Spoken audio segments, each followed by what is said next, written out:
अस्सलामुअलैकुम वरहमतुल्लाहि वबरकातुहू। बिस्मिल्लाहिर्रहमानिर्रहीम। सामिईन व नाज़रीन, मुद्दत मदीदा यानी काफ़ी अरसे के बाद मैं अपनी इस चैनल इंग्लिश अतालिक के ऊपर हाज़िर हुआ हूँ। वक्त की किल्लत की वजह से, तंगी की वजह से मैं इस चैनल के ऊपर वीडियो अपलोड नहीं कर सकता था।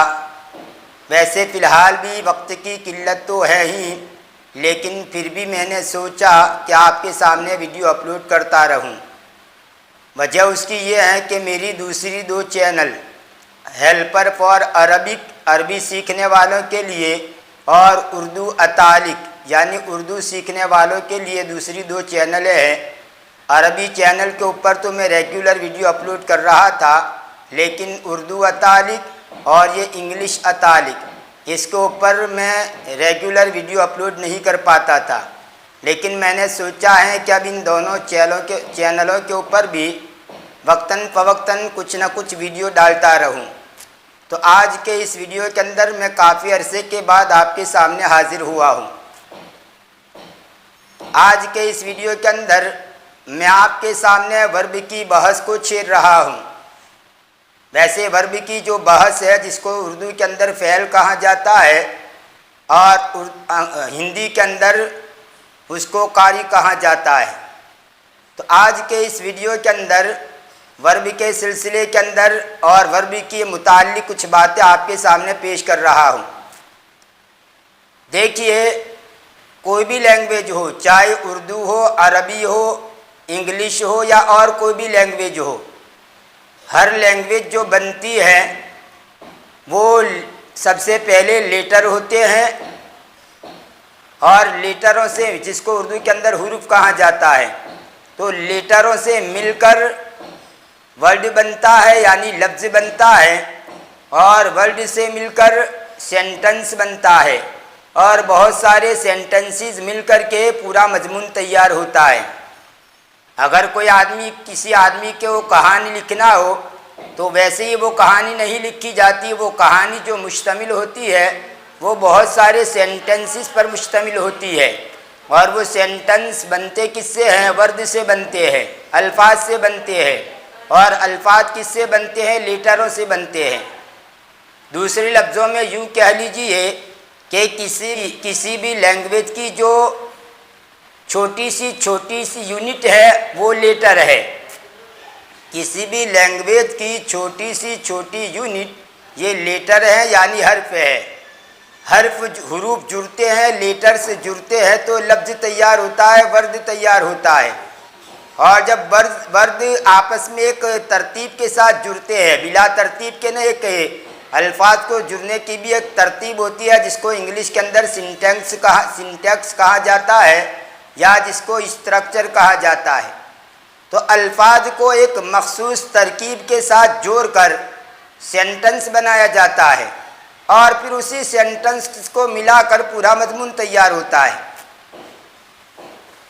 तो यूँ समझ लीजिए कि लैंग्वेज जो बनती है, लैंग्वेज के बनने के अंदर वर्ब भी होता है, नाउन भी होता है, और प्रीपोजिशन या उसी तरह दूसरे हुरूफ, प्रीपोजिशन जिसको हुरूफ जारा कहा जाता है उर्दू के अंदर, और इसी तरह कंजंक्शन वगैरह। तो इन तीनों से मिलकर लैंग्वेज बनती है। लैंग्वेज बनने के लिए हुरूफ होते हैं, अस्मा होते हैं, और अफ़ाल होते हैं। तो आज के इस वीडियो के अंदर मैं इसी को समझा रहा हूँ कि लैंग्वेज को वजूद में आने के लिए वर्ब की ज़रूरत पड़ती है, फ़ेल की भी ज़रूरत पड़ती है, जिसे कारी कहा जाता है। तो आइए समझते हैं कि वर्ब किसको कहा जाता है। तो सुनिए, वर्ब की तारीफ़ ये है, वर्ब की डेफिनेशन ये है कि वर्ब उसको कहा जाता है, ऐसे लफ्ज़ को कहा जाता है कि जिससे किसी काम का करना या किसी काम का होना समझा जाए। ध्यान से सुनिए, तवज्जो के साथ सुनिए। वर्ब हर ऐसे लफ्ज़ को कहा जाता है कि जिससे किसी काम का करना या किसी काम का होना समझा जाए, और साथ ही उसके अंदर कोई न कोई ज़माना भी पाया जाए। ज़माना किसको कहा जाता है? वक्त को। पास्ट टेंस, प्रेजेंट टेंस और फ्यूचर टेंस। गुजरे हुए ज़माने को कहा जाता है पास्ट टेंस, जिसको हिंदी के अंदर भूतकाल कहते हैं। गुजरा हुआ जो ज़माना है उसको हिंदी के अंदर भूतकाल कहा जाता है। अरबी उर्दू के अंदर उसको पहले माजी कहा जाता है और अंग्रेज़ी के अंदर उसको पास्ट का नाम दिया जाता है। ऐसे ही प्रेजेंट, प्रेजेंट हाल के ज़माने को कहा जाता है। जो ज़माना चल रहा है, मौजूदा ज़माना, उसको प्रेजेंट कहा जाता है, जिसको वर्तमान काल बोलते हैं। हिंदी के अंदर आप उसको कहेंगे वर्तमान काल। और तीसरे नंबर पर फ्यूचर यानी मुस्तकबिल, जिसको हिंदी के अंदर भविष्यकाल कह सकते हैं। तो ये 3 ज़माने हैं, पास्ट टेंस, प्रेजेंट टेंस और फ्यूचर टेंस। तो फ़ेल जो होता है, जिसको वर्ब कहते हैं, उसके अंदर कोई ना कोई ज़माना होगा ही। बग़ैर ज़माने के कोई भी फ़ेल वजूद में नहीं आ सकता। जाहिर सी बात है, अगर कोई आदमी कोई काम करेगा या कोई काम होगा तो जाहिर सी बात है कि उसका करने वाला भी होगा, यानी उस काम को कोई करने वाला होगा। सब्जेक्ट जिसको कहा जाता है, सब्जेक्ट यानी काम करने वाला। और जो आदमी वो काम करेगा तो ऐसा तो होगा नहीं कि कोई ज़माना नहीं होगा। या तो वो काम जो करने वाला है उसने माजी के अंदर किया होगा, यानी भूतकाल के अंदर किया होगा, या मौजूदा ज़माने के अंदर किया होगा, या आने वाले ज़माने में करेगा। माजी में किया होगा या हाल में करता होगा या आइंदा ज़माने में करेगा। तो वर्ब जो होता है उसके अंदर कोई न कोई ज़माना पाया ही जाता है। बग़ैर ज़माने के वर्ब का वजूद हो ही नहीं सकता।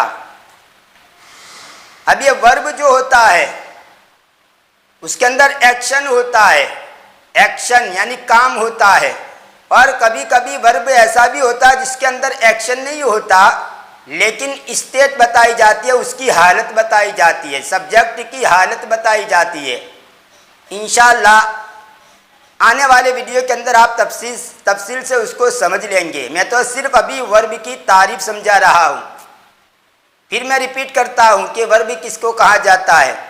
वर्ब हर ऐसे लफ्ज़ को कहा जाता है कि जिससे किसी काम का करना या किसी काम का होना समझा जाए, और तीनों ज़मानों में से माजी, हाल, मुस्तकबिल में से कोई ज़माना भी उसके अंदर पाया जाए, उसको कहा जाता है वर्ब। अब वर्ब की बहुत सारी अक़साम हैं। वर्ब जो है उसकी मुख्तलिफ एतबार से मुख्तलिफ अक़साम है, मुख्तलिफ टाइप से है, लेकिन इस वीडियो के अंदर मुझे वो बयान नहीं करनी है। इंशाअल्लाह अलग अलग वीडियो के अंदर हर एक की हम अलग अलग बहस करेंगे। आज के इस वीडियो के अंदर वर्ब और उसके साथ साथ सब्जेक्ट और ऑब्जेक्ट को समझना है। तो वर्ब की बात तो समझ में आ गई। अब आइए सब्जेक्ट किसको कहा जाता है। सब्जेक्ट का मतलब होता है कि फ़ेल के ये वर्ब के अंदर जो काम हुआ या जो काम किया गया वो करने वाला कौन है, जिसने भी उस काम को किया हो उसी को कहा जाता है सब्जेक्ट, जिसको डोअर भी कह सकते हैं, DOER, डोअर यानी करने वाला, सब्जेक्ट। अब जाहिर सी बात है, कोई आदमी कोई काम करेगा तो वो काम करेगा तो किसी न किसी चीज़ के ऊपर वो असर डालेगा। तो जिसके ऊपर वो असर जाता है और जिसके ऊपर वो सब्जेक्ट असर डालता है उसी को कहा जाता है ऑब्जेक्ट यानी मफ़ऊल। सब्जेक्ट को हिंदी के अंदर कर्ता कहा जाता है और ऑब्जेक्ट को हिंदी के अंदर कर्म कहा जाता है, और वर्ब को हिंदी के अंदर कार्य कहा जाता है। मैं तीनों ज़बानों के अल्फाज इस्तेमाल कर रहा हूँ ताकि हर एक को समझ में आ जाए। उर्दू के अंदर फ़ेल, वर्ब को फ़ेल कहते हैं, हिंदी के अंदर, अंग्रेज़ी के अंदर वर्ब कहा जाता है और हिंदी के अंदर कार्य कहा जाता है। ऐसे ही सब्जेक्ट यानी फ़ाइल उर्दू के अंदर फाइल कहा जाता है और हिंदी के अंदर कर्ता कहा जाता है। और ऐसे ही ऑब्जेक्ट उर्दू के अंदर उसको मफूल कहा जाता है और हिंदी के अंदर उसको कर्म का नाम दिया जाता है। अब आइए मैं मिसाल से समझाऊं। पहले मैं उर्दू की मिसाल देता हूं। मसलन सलीम ने दरवाज़ा खोला, तो यहाँ पर देखिए 3 लफ्ज़ है, एक है सलीम, एक है दरवाज़ा और एक है खोला। तो इस सेंटेंस के अंदर, इस जुमले के अंदर कौन सा काम हुआ? खोलने का काम हुआ। उर्दू के अंदर जो फ़ेल होता है वो आखिर में लाया जाता है।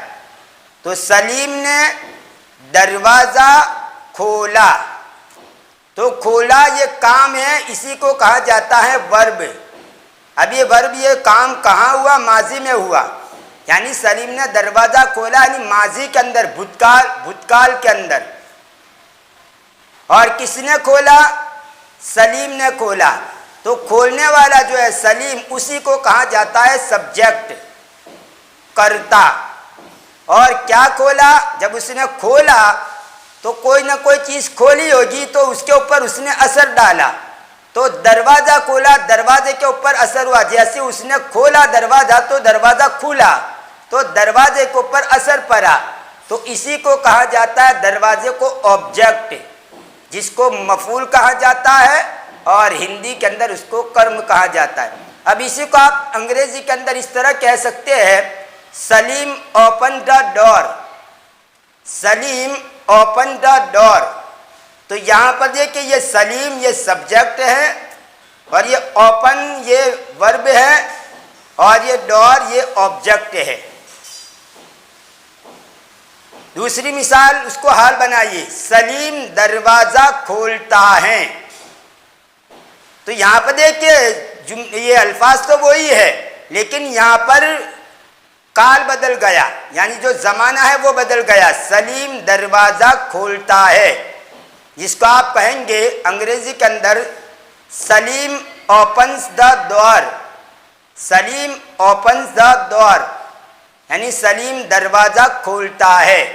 तो यहाँ पर भी वही समझिए, सलीम सब्जेक्ट है, ओपन जो है वो वर्ब है और डोर जो है वो ऑब्जेक्ट है।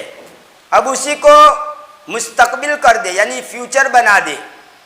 Salim will open the door, Salim will open the door, Salim दरवाज़ा खोलेगा। तो तीनों की मैंने मिसाल दी, पास्ट टेंस की भी दे दी, प्रेजेंट टेंस की भी दे दी और फ्यूचर टेंस की भी दे दी। तो इन तमाम के अंदर सलीम को कहा जाएगा सब्जेक्ट, ओपन ओपन या ओपन ये कहा जाएगा वर्ब, और डोर जो है तीनों में वो कहा जाएगा ऑब्जेक्ट। तो उम्मीद है कि आपको यहाँ तक तो बात समझ में आ गई होगी कि वर्ब किसको कहा जाता है, सब्जेक्ट किसको कहा जाता है और ऑब्जेक्ट किसको कहा जाता है। अब एक और बात समझिए कि वर्ब जो होता है उसके भी अक़साम हैं। मैं इस वीडियो के अंदर सिर्फ 2 किस्में आपके सामने पेश करता हूँ, इंशाअल्लाह मज़ीद अक़साम जो है बाद में बयान करूँगा। वर्ब जो होता है वो 2 किस्म का होता है, एक होता है ट्रांजिटिव वर्ब और एक होता है इंट्रांजिटिव वर्ब। ट्रांजिटिव वर्ब अरबी के अंदर या उर्दू के अंदर उसको कहा जाता है फ़ेल मुतअद्दी, और इंट्रांजिटिव वर्ब अरबी उर्दू के अंदर उसको कहा जाता है फ़ेल लाजिम। ध्यान से सुनिए, ट्रांजिटिव वर्ब और इंट्रांजिटिव वर्ब। ट्रांजिटिव वर्ब का मतलब ये होता है कि जिसके अंदर वर्ब जो होता है उसका ऑब्जेक्ट भी आए। ध्यान से सुनिए, ट्रांजिटिव वर्ब का मतलब ये होता है कि वर्ब के साथ सब्जेक्ट तो आता ही है, लेकिन अगर वर्ब के साथ सब्जेक्ट के साथ साथ अगर ऑब्जेक्ट भी आ जाए तो ऐसे वर्ब को कहा जाता है ट्रांजिटिव वर्ब, और उसको उर्दू के अंदर या अरबी के अंदर फ़ेल मुतअद्दी कहा जाता है। और उसी को हिंदी के अंदर सकर्मक क्रिया कहा जाता है। सकर्मक का स का माना साथ और कर्मक का माना मफऊल ऑब्जेक्ट। तो सकर्मक का मतलब ये हुआ कि ऑब्जेक्ट के साथ। ध्यान से सुनिए, ट्रांजिटिव वर्ब उर्दू के अंदर उसको कहा जाता है फ़ेल मुताद्दी, हिंदी के अंदर उसको कहा जाता है सकर्मक क्रियापद। सकर्मक क्रियापद क्रिया। तो ट्रांजिटिव वर्ब ऐसे वर्ब को कहा जाता है कि फाइल के साथ साथ यानी सब्जेक्ट के साथ साथ उसका ऑब्जेक्ट भी आए, वो ट्रांजिटिव वर्ब है। और दूसरे नंबर पर इंट्रांजिटिव वर्ब। इंट्रांजिटिव वर्ब का मतलब ये होता है कि जिसमें सिर्फ फाइल तक बात पूरी हो जाए, उसका ऑब्जेक्ट न आता हो, उसका ऑब्जेक्ट न आता हो, उसको कहा जाता इंट्रांजिटिव वर्ब, जिसको उर्दू अरबी के अंदर फ़ेल लाजिम कहा जाता है और हिंदी के अंदर अकर्मक कहा जाता है, अकर्मक क्रिया। तो सकर्मक और अकर्मक, अ का मना बिना और कर्म का मना मफूल होता है, तो मफूल के बगैर, ऑब्जेक्ट के बगैर। तो सकर्मक और अकर्मक। अब मिसाल समझिए, जैसे मैंने शुरू में जो मिसाल दी कि सलीम ने दरवाज़ा खोला, तो यहाँ पर देखिए ये वर्ब कौन सा, ये खोला। आप उसको अंग्रेजी के अंदर कह लीजिए कि Salim open the door, Salim ने दरवाज़ा खोला। तो ये ओपन जो है ये वर्ब है और सलीम जो है वो सब्जेक्ट है। तो ये दो चीज़ें तो आ गई, लेकिन तीसरी चीज़ भी उसके साथ आई। कौन सी? डोर यानी दरवाज़ा। तो इस ओपन के साथ तीसरी चीज़ डोर आई, यही ऑब्जेक्ट है। तो सब्जेक्ट के साथ साथ ऑब्जेक्ट भी आ गया, इसलिए ये ओपन जो है इसको आप यहाँ पर कहेंगे ट्रांजिटिव वर्ब। और उसके बरखिलाफ एक मिसाल और ले लीजिए, Salim it's the food, Salim खाना खाता है। तो यहाँ पर सलीम सब्जेक्ट है, इट्स ये वर्ब है और फूड द फूड ये ऑब्जेक्ट है। तो इस इट को भी आप कहेंगे ट्रांजिटिव वर्ब। ट्रांजिटिव वर्ब, अब दिमाग में बिठा लीजिए, ट्रांजिटिव वर्ब ऐसे वर्ब को कहा जाता है कि जिसमें ऑब्जेक्ट भी आता हो। और दूसरे नंबर पर इंट्रांजिटिव वर्ब। इंट्रांजिटिव वर्ब का मतलब ये होता है कि जिसका ऑब्जेक्ट ना आता हो। मसलन यूँ आई गो, मैं जाता हूँ। तो यहाँ पर देखिए आई गो, मैं जाता हूँ। यहाँ पर सिर्फ दो ही चीज़ें हैं, एक आई है यानी सब्जेक्ट और दूसरा गो वर्ब यानी वर्ब है। इनके अलावा यहाँ पर तीसरी चीज़ है ही नहीं, ऑब्जेक्ट यहाँ पर है ही नहीं। तो इस गो को आप कहेंगे इंट्रांजिटिव वर्ब। आई गो, मैं जाता हूँ, तो उसमें आई को आप कहेंगे सब्जेक्ट और गो को आप कहेंगे वर्ब, लेकिन तीसरी चीज ऑब्जेक्ट इसका आएगा ही नहीं। आई गो, मैं जाता हूँ। यू गो, तू जाता है। यू विल गो, तू जाएगा। उम्मीद है यहाँ तक बात समझ में आ गई होगी। तो आज के इस सबक के अंदर, आज के इस लेसन के अंदर बस इतना ही याद रखिए, वर्ब किसको कहा जाता है, सब्जेक्ट किसको कहा जाता है, ऑब्जेक्ट किसको कहा जाता है, और वर्ब की जो दो किस्में हैं ट्रांजिटिव वर्ब और इंट्रांजिटिव वर्ब, वो किसको कहा जाता है। मैं याद रखने का तरीका बतला दूं कि कभी कभी आदमी कंफ्यूज हो जाता है, ट्रांजिटिव वर्ब को इंट्रांजिटिव वर्ब कह देता है और कभी इंट्रांजिटिव वर्ब को ट्रांजिटिव वर्ब कह देता है। तो मैं याद रखने की एक ट्रिक बतलाता हूँ। हर एक का अपना अपना अंदाज होता है, मैं अपने अंदाज से आपको एक ट्रिक बतलाता हूँ कि कैसे आप याद रखेंगे। देखिए, ट्रांजिटिव वर्ब और इंट्रांजिटिव वर्ब, इनमें ज़्यादा लेटर किस में है, ज़्यादा लेटर इसमें किस में है, ट्रांजिटिव वर्ब में कम है और इंट्रांजिटिव वर्ब में लेटर ज़्यादा है, क्योंकि ट्रांजिटिव वर्ब जो है उसके साथ IN को बढ़ा दिया गया, इंट्रांजिटिव। ध्यान से सुनिए, ट्रांजिटिव वर्ब ट्रांजिटिव में लेटर कम है और इंट्रांजिटिव में लेटर ज़्यादा है, दो ज़्यादा है, IN को बढ़ा दिया गया। एक तो ये बात याद रखिए। दूसरी बात ये याद रखिए कि एक सब्जेक्ट होता है, एक वर्ब होता है और एक ऑब्जेक्ट होता है, तीन चीज़ें। और कभी कभी सब्जेक्ट और वर्ब दो ही चीज़ें होती है, तीसरी चीज़ ऑब्जेक्ट नहीं होती। तो जिस वर्ब के अंदर तीनों चीज़ें हो, सब्जेक्ट भी हो, वर्ब भी हो और साथ साथ ऑब्जेक्ट भी हो, ये तीनों चीज़ें हो, तो ये ज़्यादा हुए। तो ये जो ज़्यादा है, तो उसके मुकाबले में आप जो कम वाली चीज़ है ट्रांजिटिव, उसको इस्तेमाल कर लीजिए। इस तरह याद रखिए कि तीनों चीज़ें हो तो ट्रांजिटिव वर्ब में तो कम है और इधर ज़्यादा है। तो आप इस तरह याद रखिए कि तीनों चीज़ें जिस वर्ब के अंदर आती हो तो वहाँ पर ट्रांजिटिव जो कम वाले लेटर है उसको इस्तेमाल करेंगे, उल्टा कर दे आप। और अगर दो ही चीज़ें आती है, अगर दो ही चीज़ें आती है यानी सब्जेक्ट और वर्ब, तो वहाँ पर दो चीज़ें हैं, ये कम है, तो उसके मुकाबले उल्टा क्या ज़्यादा होता है, तो वहाँ पर इंट्रांजिटिव वर्ब।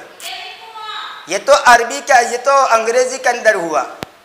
लेकिन अगर उर्दू के एतबार से आज समझना चाहे तो फ़ेले मुताद्दी और फ़ेले लाजिम, तो मुताद्दी में ज़्यादा हुरूफ हैं और लाजिम में कम हुरूफ है। तो जिसमें ज़्यादा हुरूफ है उसी को आप कहेंगे कि इसके अंदर ऑब्जेक्ट भी आता है। फ़ेले मुताद्दी में ज़्यादा हुरूफ है तो फ़ेले मुताद्दी में तीन चीज़ें आएगी, यानी अंग्रेजी से उल्टा आप कर लीजिए। और फ़ेले लाजिम में कम हुरूफ है तो जो कम वाली चीज़ें यानी सब्जेक्ट और वर्ब, ये दो ही चीज़ें आएगी। ध्यान से सुनिए, मैंने अंग्रेजी के एतबार से भी याद रखने का तरीका बतला दिया और उर्दू के एतबार से भी याद रखने का तरीका बतला दिया। एक याद रखने का एक तरीका होता है किसी भी चीज़ को, तो मैंने अपने एतबार से ये तरीका आपको बतलाया। उम्मीद है कि ये बातें आपको समझ में आ गई होगी। आज के वीडियो में बस इतना ही। इंशाअल्लाह कैसे पता चलेगा वर्ब कौन सी है, ऑब्जेक्ट और सब्जेक्ट का पता कैसे चलेगा कि इस सेंटेंस के अंदर सब्जेक्ट कौन है और ऑब्जेक्ट कौन है, मैं उसकी एक पहचान भी बतलाऊंगा कि आप कैसा सवाल करेंगे कि उसके जवाब में आए तो उसको ऑब्जेक्ट कहेंगे या सब्जेक्ट कहेंगे। इंशाअल्लाह आने वाली वीडियो के अंदर मैं इसके बारे में बहस करूंगा। बस आज के वीडियो में इतना ही। अगर वीडियो पसंद आया हो, समझाने का उस्लूब, समझाने का तरीका पसंद आया हो तो लाइक कीजिए, ज़्यादा से ज़्यादा शेयर कीजिए और हमारे इस चैनल को सब्सक्राइब करके इस चैनल से जुड़ जाइए। बेल आइकन को ज़रूर प्रेस कीजिए और साथ ही ऑल बटन भी दबाइए ताकि जब भी मैं नई वीडियो अपलोड करूं सबसे पहले आपको नोटिफिकेशन मौसूल हो। मिलते हैं अगले वीडियो में। दुआ में याद रखिए, इंशाअल्लाह अगर आपकी तरफ से ऐसा महसूस होगा कि आप वीडियो देख रहे हैं तो मुझे भी हौसला मिलेगा और मेरा हौसला बढ़ेगा। और जब मेरा हौसला बढ़ेगा तो इस एतबार से वीडियो भी मैं अच्छे अंदाज के अंदर आपके सामने पेश कर सकूँगा। लिहाजा आपसे गुजारिश की जाती है कि आप ज़रूर हमारी इस चैनल से जुड़े रहिए। अगर कोई बात समझ में ना आए या कोई बात पूछनी हो या कोई इश्काल हो, कोई एतराज़ हो तो आप कमेंट के अंदर पूछ सकते हैं। इंशाअल्लाह जहन के अंदर होगा तो आपको इसका जवाब दे दिया जाएगा, वरना लाइल्मी का इज़हार कर दिया जाएगा। मिलते अगले वीडियो में। दुआ में याद रखिए। फ़ी अमानिल्लाह, इला लिक़ा।